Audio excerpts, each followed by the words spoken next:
From Vermont Public and the NPR Network, this is Brave Little State. I'm Josh Crane. Vermonters love talking about the things Vermont is ranked first in, like how we produce the most maple syrup in the country, or how we have the most craft breweries and Winter Olympians per capita. In researching this story, I learned that Vermont also ranks first in sleep health and fruit and vegetable consumption, according to one recent study. Nice work, everyone.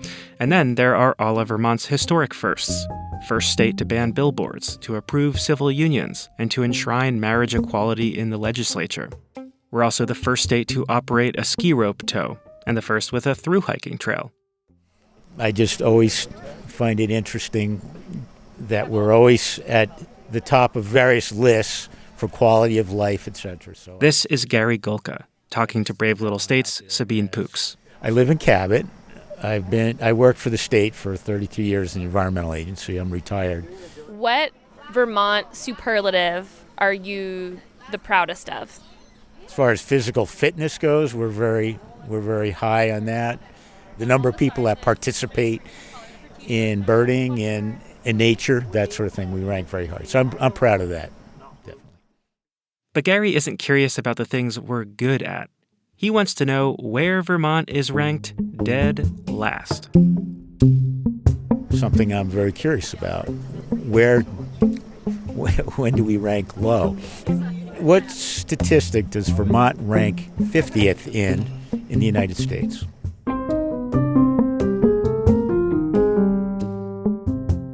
Well, Vermont has the lowest male marriage rate of any state, according to a recent study done by the U.S. Census. We also typically have one of the lowest fertility rates in the country, as well as one of the lowest gender pay gaps. And I know it's a little like asking if the cup is half empty or half full. I mean, ranking last in gender pay gap is a more pessimistic sounding way of saying that Vermont ranks first in gender pay equity. So I guess you could say that some stats are in the eye of the beholder. Other last place statistics are just straight up fun. Did you know that Vermont has the smallest, largest city of any state? I've also heard a compelling case that Vermont is the state with the fewest escalators. I mean, think about it. But as we were wading through the sea of statistics, there's one last place stat that stands out to us more than any other. Vermont has the fewest fast food restaurants per capita, barely half as many as the American fast food capital, West Virginia. This might be the most profoundly un-American thing about the state of Vermont. And we didn't need deep analysis of restaurant location maps and population data to know it. It's totally obvious to anyone who's ever spent time here, and especially for anyone who's ever had late-night food cravings here. Brave Little State reporter Sabine Pooks has been digging into why this is the case and just how far Vermonters will go to get their fast food fixes. That's after the break.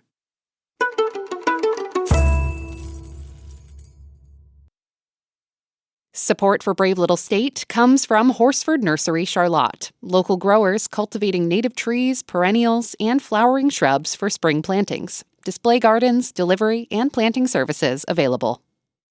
And SRH Law, a law firm with a mission dedicated to helping clients create a positive, lasting impact by working to secure our energy future, build more inclusive communities, and advance a values-led economy. Making a difference is their practice. SRHlaw.com.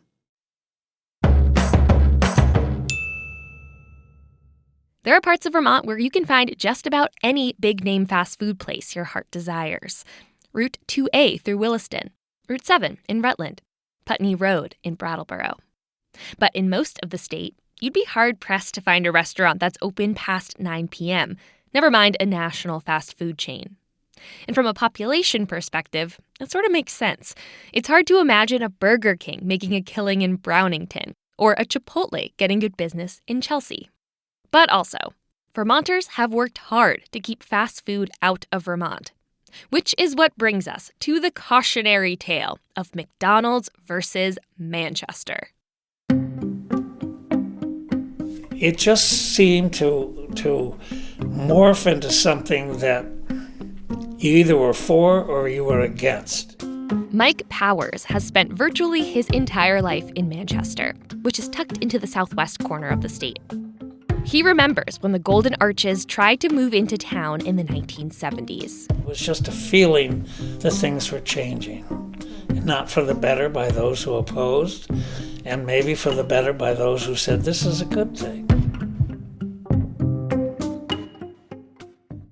When Mike was growing up in the 40s and 50s, Manchester felt small, tight-knit. We had 2 doctors, 2 lawyers, not much going on, really. It was quiet.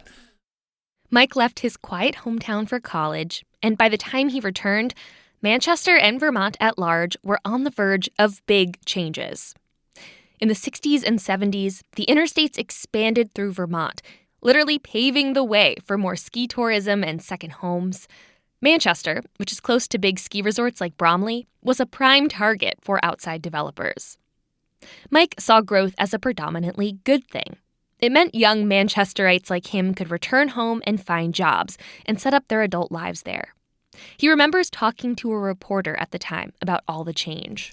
I told him that, I, in my opinion, a lot of people thought of Vermont as red barns and cows and rural roads with dirt on them and sleepy. And I said, that's something that's been here, but it's not here much anymore. I think what's happening in Manchester is a sign of progress, and it was not universally accepted like that. For example, in 1970, Vermont passed Act 250, its signature land use law, in an attempt to rein in all this development. Mike was on the district commission that reviewed new projects under this new law.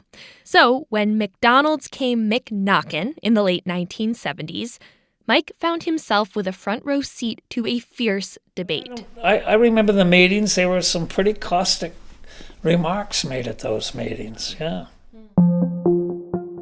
According to the local papers, some hearings drew as many as 200 opponents. They warned of litter that would be tossed out of people's car windows and traffic that would back up an already busy intersection. The neighbors lawyered up, and McDonald's brought in its own lawyers. Molly Lambert was living in Manchester then with her husband Hank, who was the town manager. All the corporate power, as you can imagine, coming down on a community of 3,200 people, it was just kind of fun because, you know, you didn't see a lot of suits and ties in Manchester.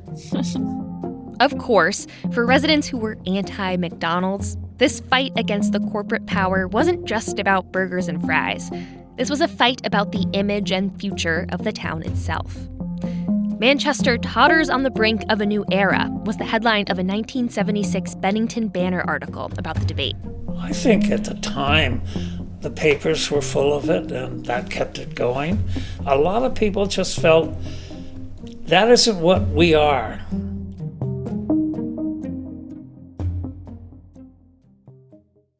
Some people were excited to have a more affordable food option in town. For his part, Mike says he wasn't too concerned. But the local anti-McDonald's lobby put up a good fight, and in the end, they got what they wanted. The town passed a pointed 2-year moratorium on new fast food places, and they also banned, quote, high-intensity traffic generators, a not-so-subtle jab at Mickey D's. Ultimately, McDonald's stood down. But the gargantuan fast food chain wasn't going down that easily. A few years later, in 1983, a developer based in New Hampshire announced a new plan to franchise a McDonald's in Manchester, this time in a different part of town where traffic was less of a concern. The Golden Arches were back on Manchester's doorstep. I heard about it, and I said, oh my God, McDonald's in Manchester, this small, pristine town? And right away I said, I've got to do something about it. Brad Meyerson is a retired attorney who lives in Paulet. He moved to Manchester in '83, right after graduating from law school, the same year the new McDonald's plan became public. Brad became part of a new cast of fast food foes that picked up the mantle of keeping Manchester McDonald's free. What sort of struck you so immediately that you immediately were like, I have to do something about this? It was entirely visceral. McDonald's is just fast food, junk food, garbage on the side of the road. The pervasive, ridiculous advertising. It was something that, to my view, was inconsistent with the character of a small community. Brad threw himself into organizing. And how much time are you spending on this? Too much. I didn't have kids at the time, and I was building a law practice, but, it was something that I believed strongly against, so I tried to put in as much energy as I could. This was another battle that took years and hit a lot of the same notes as the first go-round. Proponents welcomed an affordable food option, while opponents worried about traffic and littering. The project got bogged down by the permitting process again. There was one big difference this time around: the outcome. In the end, McDonald's won. They got the green light to build a restaurant in Manchester, as long as that restaurant didn't look like a McDonald's. The company in town settled on a much more subtle storefront, with a wood-shingled roof and what the then owner referred to as a New English interior. The place opened in 1986. The group that opposed McDonald's worried about the new era it could ring in for Manchester. More litter, more traffic, over-commercialization. That's the sort of thing that I think went on with people's minds about McDonald's. This is the start. And once it starts, it'll just blossom. Mike Powers, the lifelong Manchester resident, he sees the Manchester McDonald's as a zoning success story. The process took a full decade between both attempts.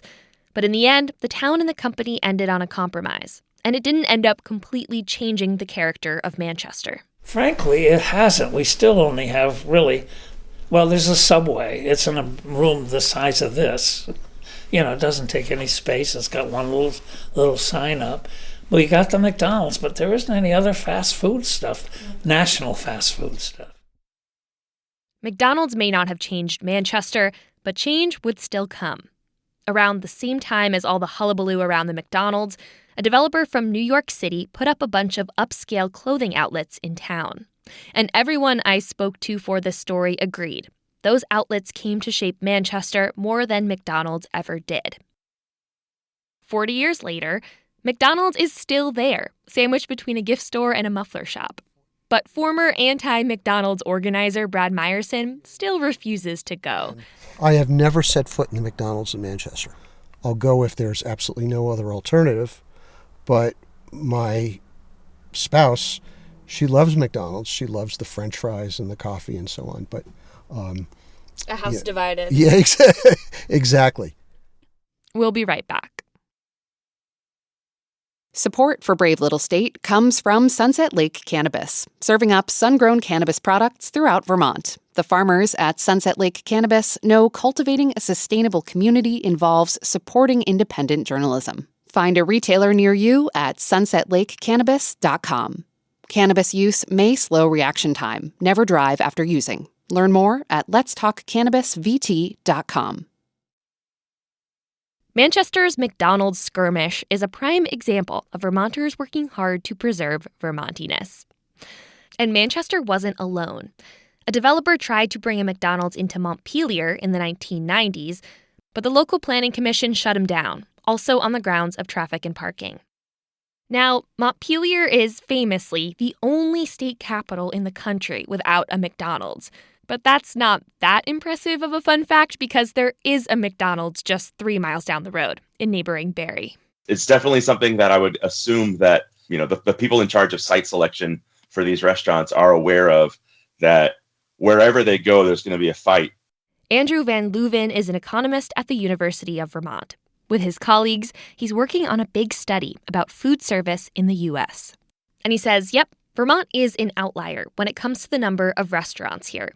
However, if you look at sales, so if you look at the number of dollars, just the restaurant sector in Vermont, in New Hampshire, whatever, the story is a little bit different.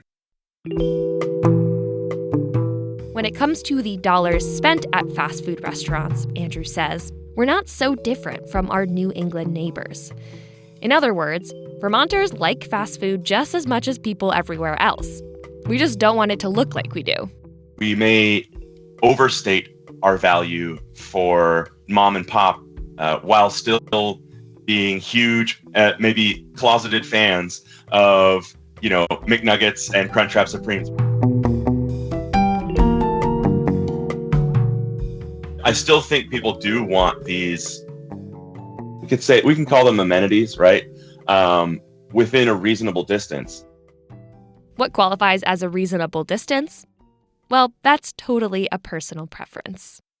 So we asked on Reddit, what's the furthest you've driven for fast food in Vermont? We got lots of responses. Here are a few of them, read by some Vermont Public colleagues.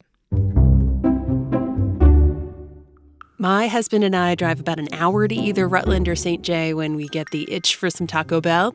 The beautiful drive is our appetizer and dessert. We bring an empty cooler on road trips out of state to bring Popeyes home. There's some in my freezer right now. My wife and I used to road trip from Pulteney to Troy or Albany for Popeyes. Now that there's one closer by in Queensbury, it's not as special, so we don't go that often anymore.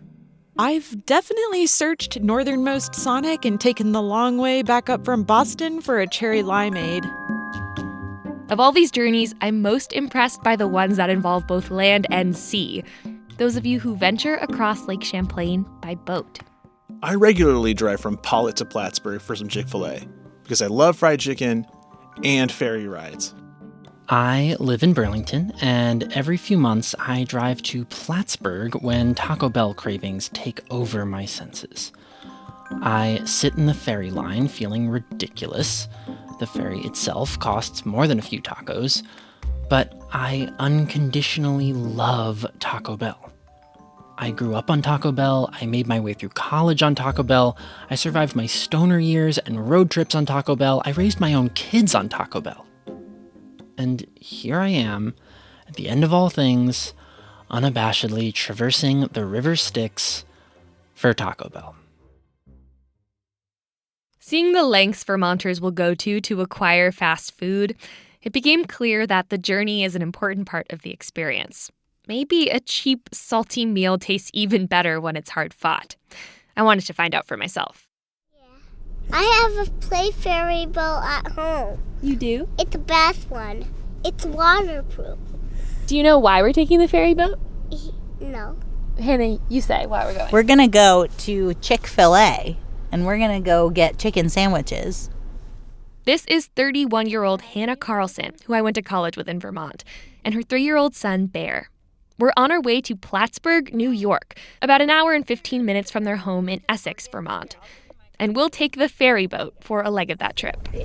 Do you think it'll change the way the food tastes to know how far we've traveled and how hard we've worked to get here? Oh, definitely. It's part of the adventure. Hannah grew up in New Hampshire, which by Vermont standards is practically fast food heaven. But one of her favorite fast food joints isn't found in New Hampshire or Vermont. It's Chick-fil-A, which she tasted for the first time when she was in Georgia hiking the Appalachian Trail. The closest around here is over state lines across the lake. When I found out there was one close enough, I got excited. But I never really felt the pull to go until my first pregnancy.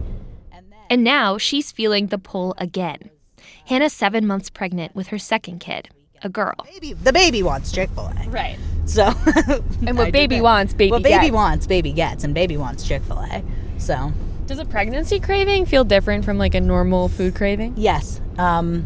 It feels like you're going to just cry if you cannot have it, and I have cried before. And the uncontrollable crying is what makes me feel a little bit like, oh, this is different. This is not like I want some of this right now. This is, I need this right now, or I'm just gonna lose it. We pull up just in time to catch the ferry as it's leaving. Hello, how are you? Good, how are you? Good. So there's 2 and there's a 3-year-old in the back. I wonder what everyone else is doing here. If anyone's on a mission quite as odd as ours. I can see the water. We get off the boat and pull into Plattsburgh. It's so close to Vermont, but it's like this alternate big box universe. Okay, so we're driving past There's a lot like of Lowe's, chains. Market 32, Dollar Tree. Oh, there's a maple. We roll up to the drive-through window. Oh, wow. What are you gonna get? Do you know? I don't, because there appear to be more options than the last time I was here. Thank you for choosing Chick-fil-A in Plattsburgh. My name's Olivia. And then, in true when in Rome fashion, after leaving Chick-fil-A, we go through the Taco Bell drive-through too. Wow. Bear, this taco is yours. It's probably very hot, so please do be careful. You are the luckiest boy in America. The journey worth it? Journey was worth it. Because we just don't. I don't get this every day. I don't get this whenever I want. I can't just drive up the road and be like, I need a burger right now.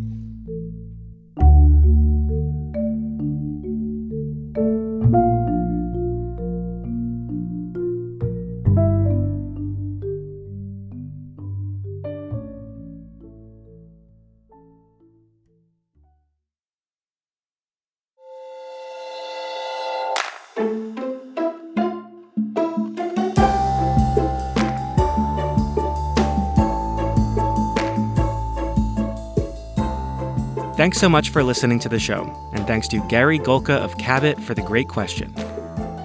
Do you have questions about Vermont? I bet you do. I mean, I'd guess Vermonters are tops in the nation when it comes to curiosity per capita. You know, statistically speaking. Whatever you want to know, ask away at bravelittlestate.org. And make sure to follow the show in your favorite podcast app. This episode was reported by Sabine Pooks. Editing and production from the rest of the BLS team. That's Burgess Brown and me, Josh Crane. Our executive producer is Angela Evansy. Theme music by Ty Gibbons. Other music by Blue Dot Sessions.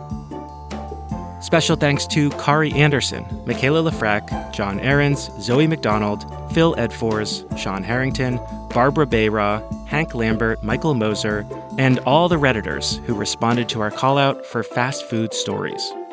Brave Little State is a production of Vermont Public and a proud member of the NPR Network.